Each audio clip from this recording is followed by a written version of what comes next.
Cinta bagi kakiku, terang bagi jalanku. Waktu ku bimbang dan hilang jalan. Shalom, selamat pagi Bapak Ibu Saudara yang terkasih dalam Tuhan Yesus Kristus. Apa kabar hari ini? Kiranya kita bangun dengan sukacita, kita bangun dengan ucapan syukur, karena kita tahu setiap hari Tuhan senantiasa memberikan kekuatan yang baru buat kita untuk menjalani hari ini. Bapak Ibu Saudara, mari kita nikmati hidup yang indah di dalam Tuhan, di mana di dalam Kristus kita menemukan damai sejahtera, ketenangan, sukacita. Bahkan kita boleh menikmati setiap hari menjadi suatu pengalaman yang indah bersama dengan Tuhan. Mari kita satu di dalam doa. Bapa yang baik, kami bersyukur dan berterima kasih Tuhan buat setiap kebaikan Tuhan di dalam kehidupan kami. Bapa, kami bersyukur memiliki Bapa yang begitu baik dalam hidup kami.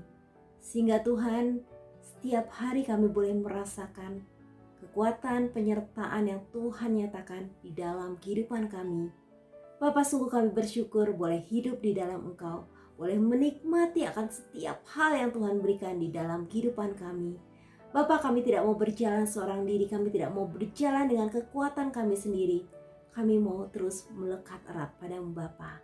Setiap hari Tuhan berikan kami hati yang rindu, hati yang haus dan hati yang lapar akan Engkau Bapa.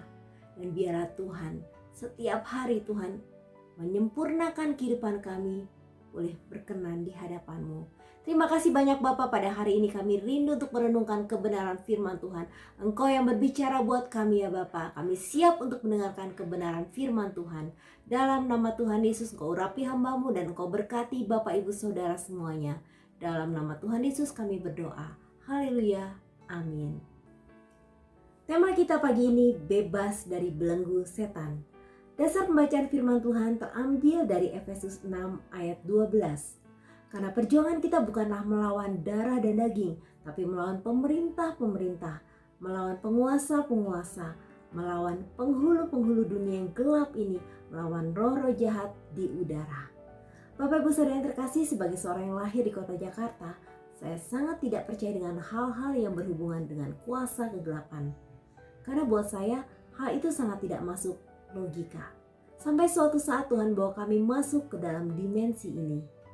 Bapak Ibu Saudara yang terkasih dalam Tuhan Yesus Kristus, ada musuh yang kasat mata, ada musuh yang tidak nampak. Menurut Bapak Ibu Saudara, musuh manakah yang paling berbahaya dan sulit untuk dihadapi?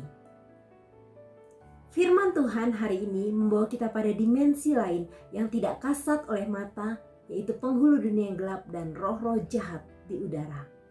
Selama ini kita menyepelekan hal ini karena memang sengaja dipakai iblis untuk membuat kita lengah dan tidak berjaga-jaga. Dan iblis sedang mengatur strategi untuk membuat kita masuk dalam perangkapnya. Bahkan iblis juga melakukan serangan secara gencar-gencaran dan terang-terangan yang dapat membuat orang sampai kesurupan. Bahkan tubuh orang itu bisa dipakai oleh iblis sebagai manifestasinya. Sekitar 4 tahun yang lalu, jam 1 siang kami dalam perjalanan menuju tempat doa dan bawa beberapa orang untuk berdoa bersama. Suami satu sedang nyetir, HP-nya berdering terus-menerus. Akhirnya saya angkat dengan menggunakan loudspeaker. Betapa kagetnya kami karena terdengar suara yang sangat gaduh. Banyak orang yang berteriak-teriak. Si penelpon dengan panik mengatakan, "Pak Tony, tolong segera ke kampus, di asrama sedang terjadi kesurupan massal."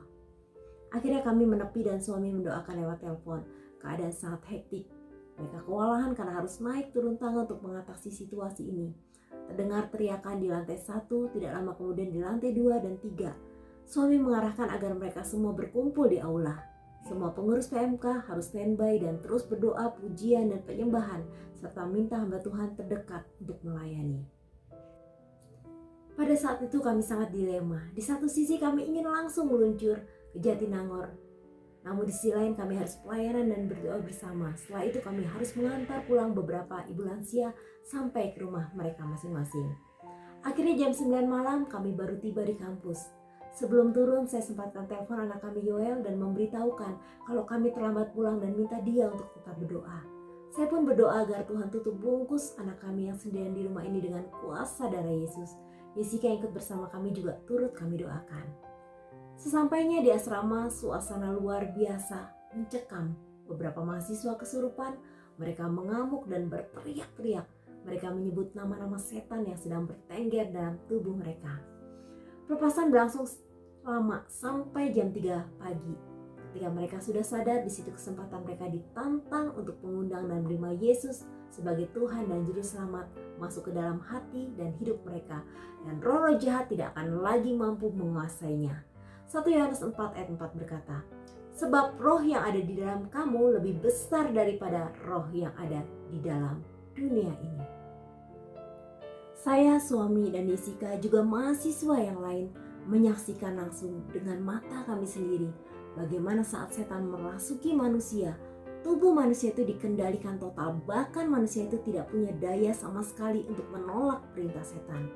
Bahkan ada yang membanting-bantingkan tubuhnya ke lantai dan mereka memiliki kekuatan yang sangat besar. Di dalam Markus 5 ayat 1-9 di bawah perikop, Yesus mengusir roh jahat. Lalu sampailah mereka di seberang danau di daerah orang Gerasa. Baru saja Yesus turun dari perahu, datanglah seorang yang kerasukan roh jahat dari pekuburan menemui dia. Orang itu diam di sana dan tidak ada seorang pun lagi yang sanggup mengikatnya, sekalipun dengan rantai. Karena sudah sering ia dibelenggu dari rantai, tetapi rantainya diputuskannya dan belenggunya dimusnahkannya, sehingga tidak ada seorang pun yang cukup kuat untuk menjinakkannya. Bapak Ibu Saudara yang terkasih, di sini kita melihat setan yang masuk ke dalam tubuh manusia punya kekuatan yang sangat besar sampai ia dapat melepaskan rantai dan belenggu yang mengikat orang ini. Bahkan tidak ada seorang pun yang cukup kuat untuk menghadapinya. Ketika pelayanan pelepasan, hal ini pula yang kami saksikan. Seorang wanita dengan tubuh kecil harus dipegang lebih dari 7 orang supaya ia tidak lari dan mencelakai dirinya sendiri dan orang lain. Saat tersadar sebentar, mereka mengatakan sangat lelah dan tubuh mereka sangat sakit. Mereka seperti kehabisan energi, bahkan untuk bicara saja sangat pelan, hampir tidak terdengar. Dan dengan tiba-tiba setan merasuki kembali, mereka lantas punya kekuatan lagi untuk memberontak, menyerang, teriak dengan histeris. Iblis benar-benar leluasa memakai tubuh mereka dan mereka sangat menderita. Kita lanjut ke ayat 5. Siang malam ia berkeliaran di pekuburan dan di bukit-bukit sambil berteriak-teriak dan memukuli dirinya dengan batu. Bapak Ibu Saudara, bisa dibayangkan ya bagaimana keadaan tubuhnya, benar-benar babak belur, luka-luka yang penuh darah, bonyok. Orang itu memukuli dirinya dengan batu, menghantamnya dengan tidak terkendali. Artinya dengan sekuat tenaga ia melukai dirinya sendiri. Ayat 6. Ketika ia melihat Yesus dari jauh, berlarilah ia mendapatkannya lalu menyembahnya. Ayat 7. Dan dengan keras ia berteriak, apa urusanmu dengan aku, hai Yesus, Anak Allah yang Maha Tinggi? Demi Allah, jangan siksa aku. Ayat 8. Karena sebelumnya Yesus mengatakan kepadanya, hai engkau roh jahat, keluar dari orang ini. Bapak Ibu Saudara, orang ini telah menjadi tawanan setan. Tubuhnya dipakai setan menjadi rumah kediamannya. Oleh karena itu setan merasa terusik karena diusir oleh Tuhan Yesus dari rumah yang biasa ia diami. Ayat 9. Kemudian dia bertanya kepada orang itu, siapa namamu? Jawabnya, namaku Legion, karena kami banyak. Bapak Ibu Saudara yang terkasih, Legion adalah nama sekelompok roh jahat. Artinya bukan satu setan tetapi pasukan setan. Alkitab juga mencatat dalam kisah yang lain tentang penderitaan orang yang dirasuki setan. Di dalam Matius 15 ayat 22, maka datanglah seorang perempuan Kanaan dari daerah itu dan berseru, kasihanilah aku ya Tuhan, anak Daud, karena anakku perempuan kerasukan setan dan sangat menderita. Kita lihat lagi dalam Markus 1 ayat 26. Roh jahat itu menggoncang-goncang orang itu dan sambil menjerit dengan suara nyaring ia keluar daripadanya. Mungkin ada di antara Bapak Ibu Saudara yang menyimpan pertanyaan dalam hati. Apakah orang yang rajin ke gereja, rajin beribadah, rajin berdoa, dan rajin melayani bisa kerasukan setan? Jawabannya iya. Kalau orang itu hanya Kristen KTP atau Kristen tanpa pertobatan. Tapi kalau orang itu sudah menerima Tuhan Yesus dalam hatinya sebagai Tuhan dan Juru Selamat dan menyerahkan hidupnya untuk senantiasa dipimpin oleh Roh Kudus, maka orang itu tidak mungkin kerasukan setan, karena roh Allah yang ada di dalamnya lebih besar dari kuasa apapun. Apakah setan akan mencoba mengganggu orang itu? Jawabannya iya, tapi setan tidak akan pernah mampu untuk mengintimidasi, apalagi sampai menguasai orang tersebut. Bapak Ibu Saudara yang terkasih, tahun 2002 kami tinggal di Jatinangor. Berapa kali mahasiswa menghubungi suami saya untuk pelayanan pelepasan. Pada saat suami saya tidak di rumah, setan tidak tinggal diam. Saya yang hanya tinggal bersama anak saya yang masih bayi tidak luput dari gangguannya. Berkali-kali kami mengalami hal aneh. Saya bisa mendengar tapi saya tidak bisa melihat. Contohnya, dari dalam kamar mandi saya mendengar jelas ada orang yang sedang mandi. Saya yakin betul bunyi siraman air itu berasal dari kamar mandi kami, bukan dari kamar mandi tetangga. Karena rumah kami ada di tengah sawah, jauh dari tetangga.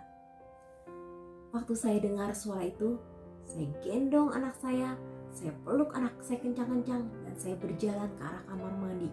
Dan suara itu semakin jelas, tapi waktu saya buka pintunya, suara itu hilang.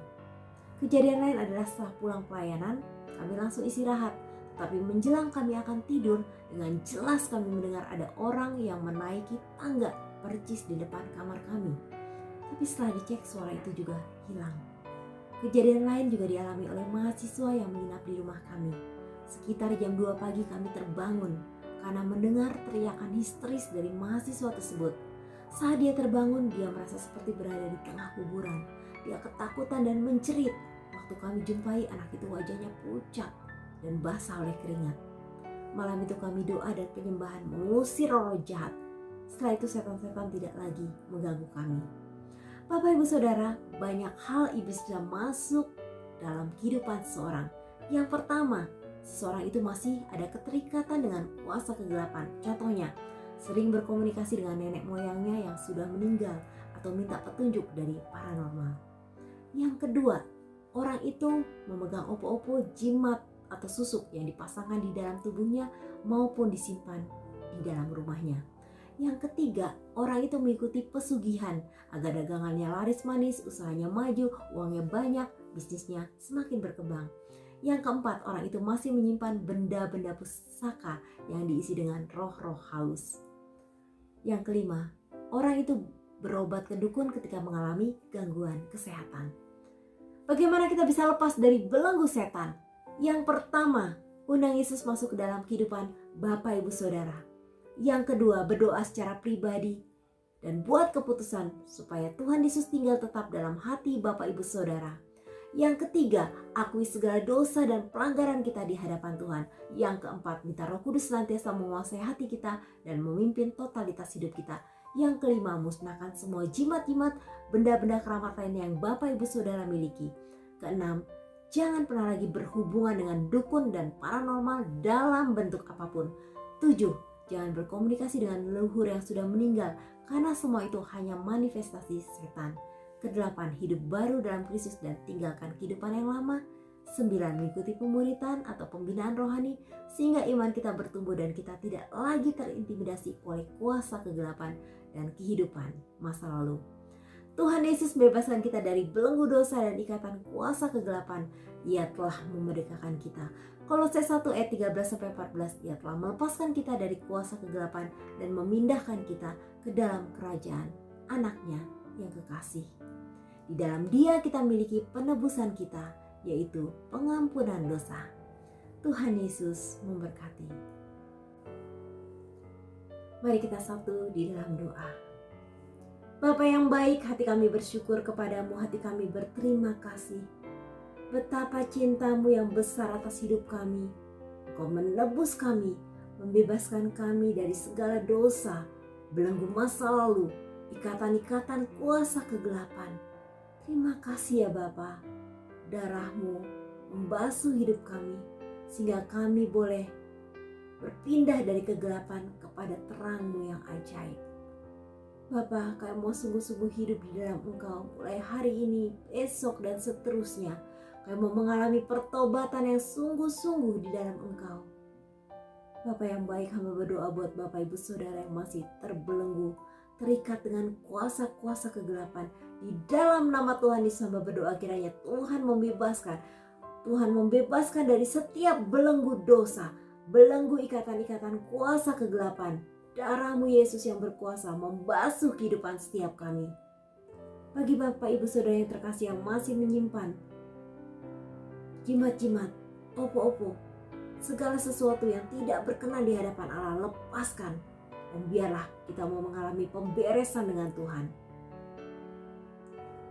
Dan mari Bapak Ibu Saudara yang terkasih, undang Yesus masuk ke dalam hati dan kehidupan Bapak Ibu. Tuhan Yesus, aku mengundang Engkau masuk ke dalam hidupku.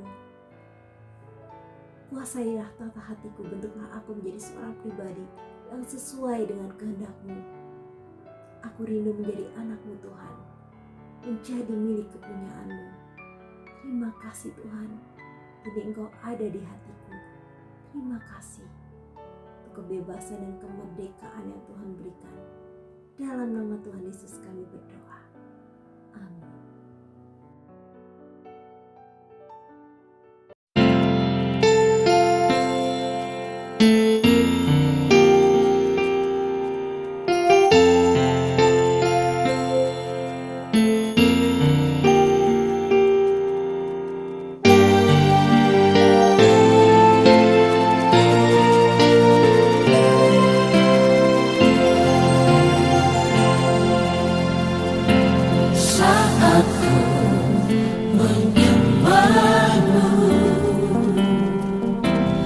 Roh-Mu bekerja saat ku memuji-Mu. Kau bertata di atas pujian.